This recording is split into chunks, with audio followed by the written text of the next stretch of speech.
ایک عجیب phone call.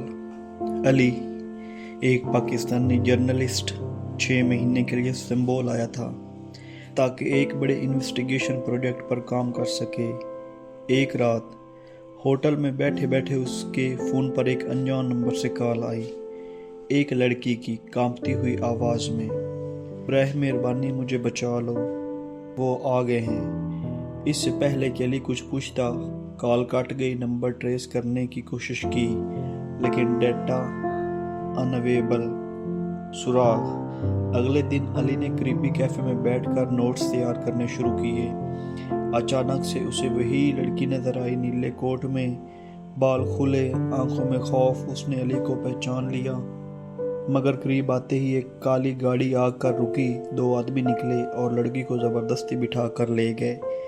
علی نے پیچھا کرنے کی کوشش کی مگر استنبول کی تنگ گلیوں میں وہ گاڑی غائب ہو گئی۔ سچائی کا پہلا پردہ۔ 2 دن بعد علی کو ایک لفافہ ملا جس میں ایک USB تھی۔ جب اس نے لیپ ٹاپ پر پروفائل کھولی تو اندر خفیہ ویڈیوز تھیں، سرکاری اہلکاروں، بزنس مینوں اور بین الاقوامی ڈیلر کے ایسے شواہد جو میڈیا پر آ جائیں تو کئی حکومتیں ہل جائیں۔ دھوکہ۔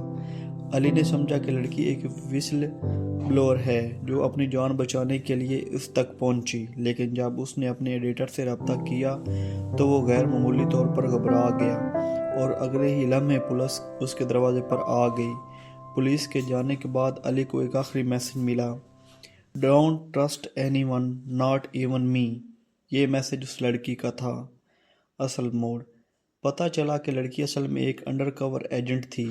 وہ ایک ویڈیوز ایک جال تھے جس میں علی کو پھنسا کر اس سے ایک بین الاقوامی جاسوس ظاہر کیا جا رہا تھا۔